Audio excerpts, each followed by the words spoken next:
നമസ്കാരം. Village news web ടിയിലേക്ക് ഏവർക്കും സ്വാഗതം.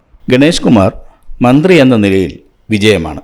പ്രത്യേകിച്ചും ഈ മന്ത്രിസഭയിൽ മാർക്കിട്ട് നോക്കിയാൽ ഏറ്റവും കൂടുതൽ മാർക്ക് കിട്ടുന്നത് ഗണേഷ് കുമാറിനായിരിക്കും. മുടിഞ്ഞ് മുണ്ടപ്പാളി തള്ളിക്കിടന്ന KSRTCയെ ഉരുണ്ടു നീങ്ങാനെങ്കിലുമുള്ള അവസ്ഥയിലെത്തിച്ചതിന്റെ എല്ലാ ക്രെഡിറ്റും മന്ത്രിക്കുള്ളതാണ്. മറ്റൊന്നുമല്ലെങ്കിലും ജീവനക്കാരുടെ കണ്ണീരും ശാപവും ഏറ്റുവാങ്ങുന്നതിൽ നിന്ന് KSRTCയെ രക്ഷിച്ചതിന് മന്ത്രിയെ അഭിനന്ദിക്കാതെ വയ്യ. ഇതിനു പിന്നിൽ ഗണേഷ് കുമാറിന്റെ അധ്വാനം ഏറെയാണ്. മന്ത്രിസ്ഥാനം കിട്ടിക്കഴിഞ്ഞാൽ കടമ മറക്കുന്നവരും കഴിഞ്ഞ കാലങ്ങൾ മറക്കുന്നവരും ഏറെയാണ്. സ്വന്തം മുടുക്കുകൊണ്ട് സ്വർഗത്തിൽ നിന്ന് ദൈവം വെച്ച് നീട്ടിയ സൗഭാഗ്യമാണ് ഇതെന്ന് തെറ്റിദ്ധരിച്ച് സർക്കാർ ചെലവിൽ കിട്ടുന്ന സുഖഭോഗങ്ങളിലും പ്രിവിലേജുകളിലും അറുമാദിച്ച് തനിക്കും അനന്തരാവകാശികൾക്കും വേണ്ടി സമ്പാദിച്ചു കൂട്ടാൻ വേണ്ടി മാത്രം മെനക്കെടുന്നവരുടെ ഇടയിൽ ഗണേഷ് കുമാർ വിഭിന്നനാണ്. കടമ തിരിച്ചറിയുന്ന മന്ത്രിയാണ് അദ്ദേഹം. അത് കണിശമായി ചെയ്യണമെന്ന് നിർബന്ധ ബുദ്ധിയുള്ള മന്ത്രിയാണ് ഇദ്ദേഹം. അത് ഏതു മുന്നണിയിലായാലും വകുപ്പിലായാലും ചെയ്യാനുള്ള കഴിവുണ്ടെന്ന് തെളിയിച്ചിട്ടുള്ള ഇദ്ദേഹം പ്രതിബന്ധങ്ങളെ നിർദാക്ഷിണ്യം തട്ടിയെറിയാനും മടിക്കാറില്ല. ഇതൊരു പക്ഷേ DNA മേന്മയാകാം. ഇത് കേൾക്കുന്നവർക്ക് ഗണേഷിനുള്ള മംഗളപത്രമാണിതെന്ന് തോന്നാം.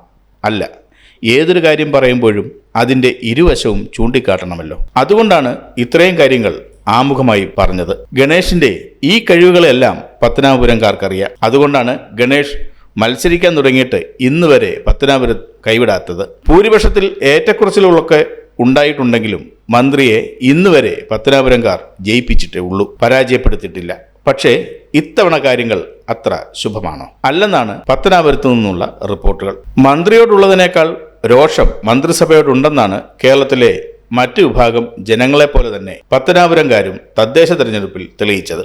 2020 തദ്ദേശ തെരഞ്ഞെടുപ്പിൽ മണ്ഡലത്തിലെ 8 പഞ്ചായത്തുകളിൽ 2 മാത്രമേ UDF ഭൂരിപക്ഷം ലഭിച്ചിരുന്നുള്ളൂ. ഇത്തവണ കാര്യങ്ങൾ തലതിരിഞ്ഞു. ഈ വിജയം തിരിച്ചായി.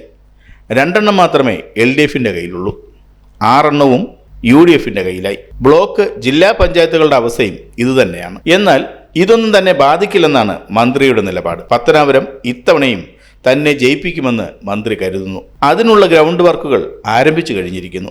എന്നാൽ എതിരാളിയും അത്ര മോശക്കാരനല്ല. കഴിഞ്ഞ തവണ ഗണേഷ് കുമാറിനോട് പരാജയപ്പെട്ട ജ്യോതികുമാർ ചാമക്കാല തന്നെയായിരിക്കും ഇത്തവണയും ഗണേഷ് കുമാറിനെ നേരിടുന്നത്. ഗ്രൂപ്പുകൾക്ക് അതീതമായ ഈ സ്നേഹ സാന്നിധ്യം കോൺഗ്രസിൽ എല്ലാവർക്കും പ്രിയപ്പെട്ടവനാണ്. അതുകൊണ്ട് തന്നെ കോൺഗ്രസ് ഏകകണ്ഠേന ജ്യോതികുമാറിന് ഈ മണ്ഡലം നൽകും.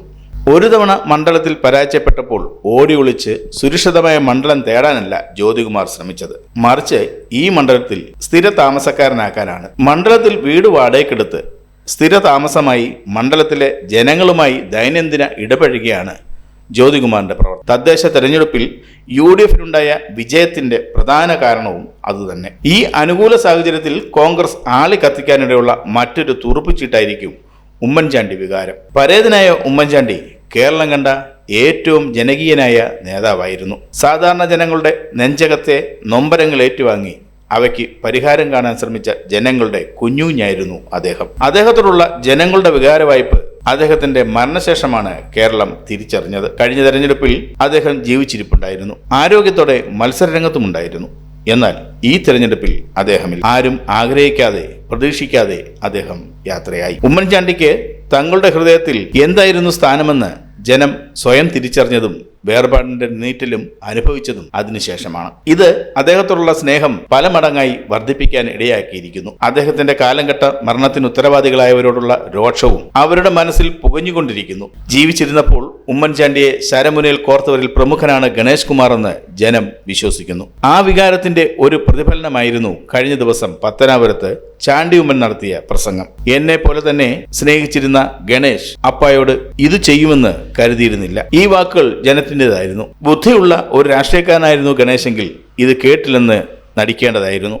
പക്ഷേ ഗണേഷ് അതല്ല ചെയ്തത്. ചിക്കിങ്ങുമായി ചേർന്ന് KSRTC നടത്തുന്ന ഫുഡ് സപ്ലൈയെ പറ്റി വിശദീകരിക്കാൻ ഗണേഷ് നടത്തിയ പത്രസമ്മേളനത്തിൽ ഉമ്മൻചാണ്ടിക്കും ചാണ്ടി ഉമ്മനും എതിരെ മന്ത്രി പൊട്ടിത്തെറിച്ചു. ഉമ്മൻചാണ്ടിയും ഗണേഷ് കുമാറും തമ്മിലുള്ള ബന്ധവും ആ മന്ത്രിസഭാ കാലത്ത് നടന്ന സംഭവങ്ങളുമൊന്നും ജനം മറക്കാൻ കാലമായിട്ടില്ല.